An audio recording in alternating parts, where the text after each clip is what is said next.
Welcome to Yangshuo.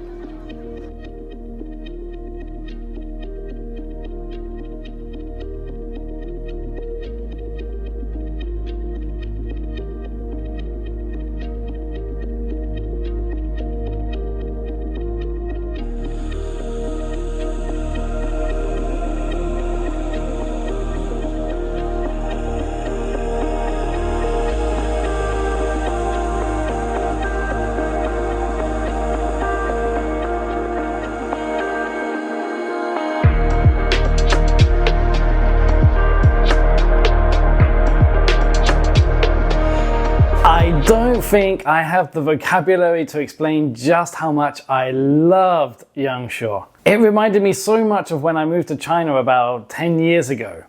There's so much life on the street, there's so much happening, there's a vibrant atmosphere, there's lots of street sellers, street food, and just this beautiful countryside that I feel like this is the sort of the soul of China, the heart of China.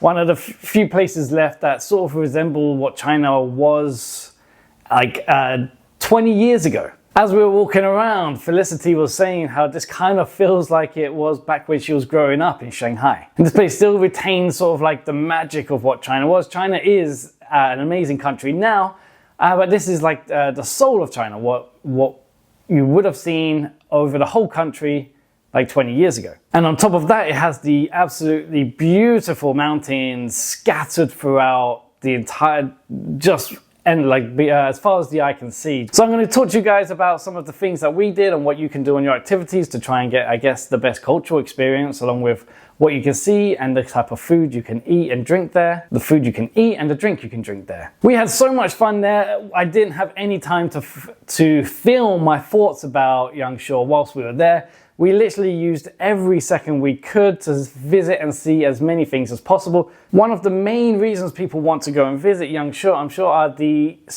vast mountains that you can just ride through and see this incredible natural beauty that is there with these incredible landscapes and these incredible views. Now, it's quite easy to get trapped in sort of like the tourist area, which is ShiLi Gallery, which hosts beautiful views. So if you are trapped there, it doesn't really matter. You're going to see some incredible things.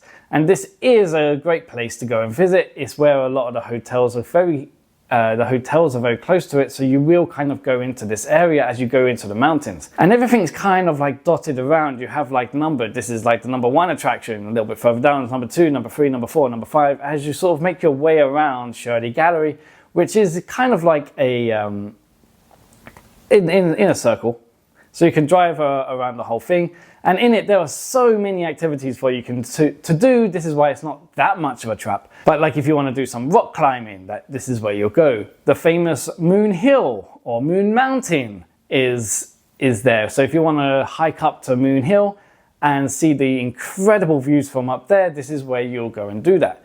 They also have a beautiful butterfly cave, which we didn't go into, but we did stop just on the outside just to see what it was. And then there's a place you can take a blimp high up. So there are a bunch of activities you can do here and seeing incredible views. But this area is very well designed for tourists to participate in many different kind of events. And you can kind of feel a little bit like you're just stuck in a tourist location where really what you want to do is kind of like go off and not exactly get lost, but kind of get a little lost in just these beautiful mountains and this beautiful countryside area.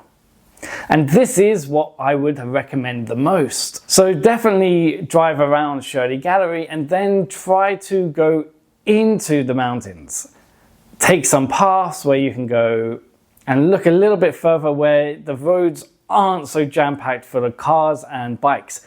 The best way you can do this is to rent either an electronic scooter or rent bicycle and just ride as far as you can. Now obviously the scooters, the e-scooters, they're going to run out of battery eventually, so you always have to be wary about how far you can go.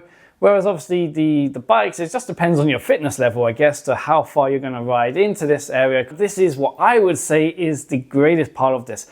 We got an e-scooter and we just drove around the mountains and we tried to get out of ShiLi Gallery to see some other stuff, which was incredible. And this also feels like the most freeing. You can just drive around take some paths out of the way, and it feels like incredibly free, and you can just drive around, see incredible views that very few people are going to see, because everyone, I guess, will take off different paths because this area is humongous. And you'll just see an incredibly beautiful view. You'll take a photo of it. You'll drive about 5 minutes down the road, and those same mountains are slightly moved because you've moved.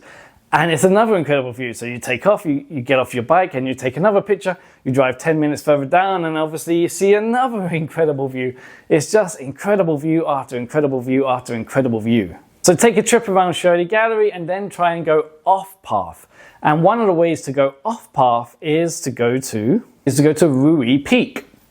We took an e-scooter all the way there, and on the way back our battery was looking a little bit low, but we did get to go and see some incredible small villages we did pass through some small villages as we were driving there, and we did see some beautiful mountains where there were no cars and there were no other bikes. So we did get a lot of peaceful views as well on our journey to RuYi Peak. And RuYi Peak is amazing. I think it's the highest point in Yangshuo.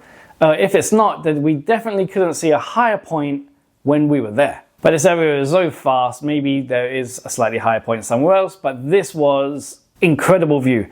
You have this very long walk where you could take cable cars up so far, and then you walk the rest of the way, and then you just get one of the best views I have ever seen in my life. It would be amazing to see sunset there, but we didn't have time to go up there for either sunset or sunrise. I believe it's not open for sunrise, but maybe double check that. But it was definitely, we didn't have time to go up there for sunset, as this is what delayed us so much that we had to go to RuYi Peak, and then on the way back we had to get the coach to Guilin. So we were a little pushed for time, but I would highly recommend going here to get the best views of Yangshuo. And if you could potentially make it there at sunset, I'm sure it would be absolutely beautiful. I would recommend taking some sort of sun umbrella with you, and definitely lots of sun cream depending on the time of year you're going, because there is like no shade. There's like nowhere to hide out and cover yourself from the sun. So make sure you stay protected, because we were dripping in sweat, and we had to, a good job we have a sun umbrella to keep us a little bit safer from the burning heat that was up there. One of the other main places to go and to check out for food and drink will be West Street.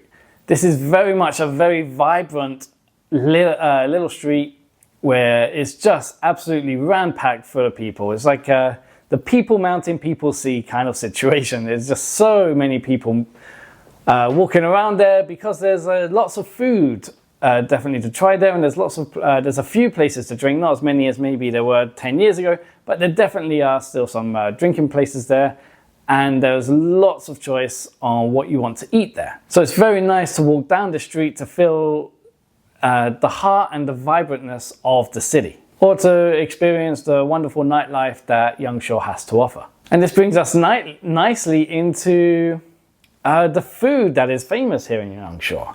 Now, one of the reasons I guess we were told that it's called West Street is because there was a lot of foreigners that used to hang around this area. So it got named West Street after the Westerners that used to come here and I guess go to the bars there or go to the restaurants there. And this is also around about the time they invented one of their most famous dishes, which is called beer fish, which is cooked in beer. It is absolutely delicious, the fish that we got given. And we were told by the waitress that the reason beer fish is so famous here is because of, again, all the foreigners that used to spend time here in Yangshuo. The locals realized that, hey, these Westerners really like drinking beer. Maybe they will like beer in their food. So they cooked fish with beer, and lo and behold, everyone loved it. And they also have beer duck. We didn't try the beer duck, as the beer fish is the more famous one, and absolutely delicious. Really enjoyed trying this, and I'd highly recommend trying it if you go there. I'm actually quite surprised this isn't sold in more places all over China, because it was absolutely delicious. Yangshuo is also famous for a green bun. I was quite surprised at just how sticky this bun was. I was just expecting it to be just like a green piece of bread, but it was incredibly sticky, incredibly chewy. The one I had, which probably wasn't in the best location, didn't exactly have the most flavor to it. I didn't not enjoy it in any way, but there wasn't anything special about it. But I did just eat the green bun in the hotel for the breakfast buffet. So it is quite possible that they just didn't make the best green buns. But either way, it's definitely worth trying to get the local experience, I guess, by eating the local food. Now, Yangshuo also has its own style of fruit, which we tried. It's sort of like they've got some sort of spices on top of the fruit, and it made it for an interesting flavor at the very least. So one of the food vendors we went to, you sort of pick the fruit that you want, they chop it up and they throw on some spices on top of it. It could also potentially be in a yogurt as well, from what we could see. It definitely made an interesting experience to the fruit. I preferred the fruit slightly without these spices on top of them, but either way, it was still quite a nice experience to try. Again, trying to get the best cultural experience you can get by trying the local food. As in with many places all over China, Yangshuo has its own beer. And we went to an extremely local restaurant to eat one night, and this is where I tried the beer, and it was a lot bigger than I was expecting. This is just the normal size they sold it in. I'm not a beer connoisseur, but it actually was one of the better beers I've had since since when I try local beers around the place. This one actually wasn't that bad. Now, obviously, I'm not going to put it up there with like the beers from, say, Germany or anywhere like that, but it's definitely worth trying local beer when you go to a place. And I definitely think you'll enjoy this one particularly. So seeing the natural scenery the best you can by visiting ShiLi Gallery and RuYi Peak or any other activities you want to do there, and trying some of these local foods, I think you would have a fantastic cultural experience here in Yangshuo. I definitely felt like I had a fantastic cultural experience here in Yangshuo. I just wish I got to spend more time here, as there were so many more things we wanted to do, so many more things we wanted to see. But we kind of just run out of time, unfortunately, and this could definitely be a place I would recommend at least 3 nights. We stayed here for 2 nights. Obviously, you can get the experience in 1 day or 1 night or 2 nights, but I would personally prefer to have at least stayed there for 1 extra day. And that is because I wanted to go and see the old town there, where on the back of the 20 yuan note is a famous image that's in from the image on the back of the 20 yuan note is a famous image from Yangshuo. And this is actually quite far away from West Street where we were staying, so it would have taken a long time to go there. And we was actually thinking that maybe it would have been best to stay there overnight, as there was lots of things to do and see around that area as well, other than just a famous photo that's on the money.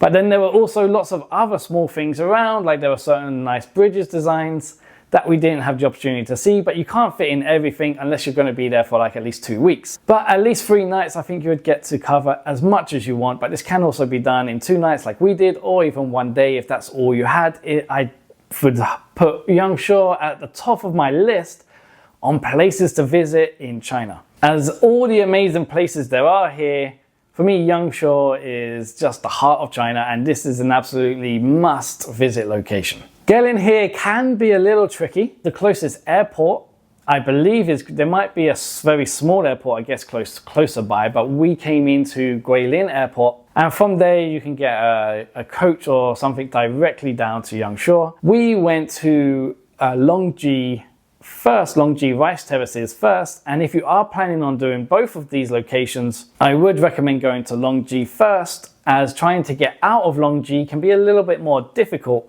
than Yangshuo. You can definitely get in and out of Yangshuo a lot easier than you can get in and out of Longji. So you can get a coach from either Guilin, the airport, or Longji, all the way down to Yangshuo. This will take several hours. The journey from Longji to Yangshuo took about 4 hours. Another alternative way to get here is by boat, and that would actually probably be my recommendation. Like, if you do have the opportunity to get here by boat, definitely do that. We got a little bit confused as we were trying to research the trip about we could get boats to Yangshuo, but we couldn't get a boat back to Guilin. And the reason for that is because of the flow of the river. A lot of the boats aren't necessarily big, powerful motorboats or ships or anything. The boats that are coming from Guilin to Yangshuo are still quite small, not super powerful, so they follow the flow of the river. So the river flows down from Guilin to Yangshuo. So that's where most of the boat journeys happen. There are some boat journeys that do go back up, but they're not as common. They're much rarer. It is so much easier to get a boat from Guilin to Yangshuo. And I'm sure the scenes, what you will see along the river will be incredible and absolutely worth the money that the boats cost. And I don't think they're that expensive or any more expensive than the coach. So this is why I would highly recommend them, because the views you're going to get there will be incredible, and you will also be able to see the old town location I was talking about, where the picture on the back of the 20 yuan note is taken from. Now, we got a fantastic hotel right next to West Street. We were literally opposite West Street, so we had a fantastic view of it at night, where you could see the lights and you could see less of the mountains because it's so dark. But you can see the lights and the reflection of the lights on some of the mountains, which looked gorgeous at nighttime. And you can see the sheer number of people hanging out in West Street during the evening. And I felt that hotel prices were really good. I think they are very affordable here in Yangshuo. There's lots of hotels around. You can get really nice hotels that aren't that expensive. And you can get, obviously, your cheaper hotels, but at a very cheap price. So depending on what you want, I don't think the hotel prices here are that bad. Staying around West Street is sort of like the main location, as you've got easy access to ShiLi Gallery and you've got easy access to West Street. And you're sort of in the middle if you wanted to go up slightly north to see the old town, or if you wanted to go south to RuYi Peak, or even further to the caves that are down there, which are also extremely possible. Around West Street is sort of the central location. If you do want to see more specific things or not be so in the middle of the tourist area, then yes, you're going to need to stay slightly outside.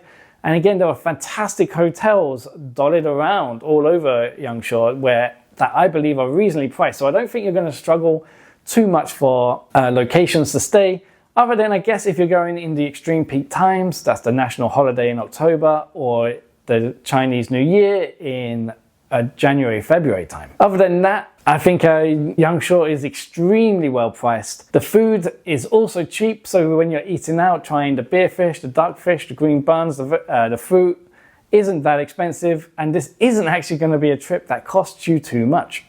Just depending on if you want to do any other activities like rock climbing, for example. But I just recommend taking an e-bike, unless you're really into something like rock climbing, taking an e-bike, an e-scooter, and just driving around and seeing the beautiful views. And of course, trying the local beer. But yeah, Yangshuo I would put at the very top of my list on places to go to in China.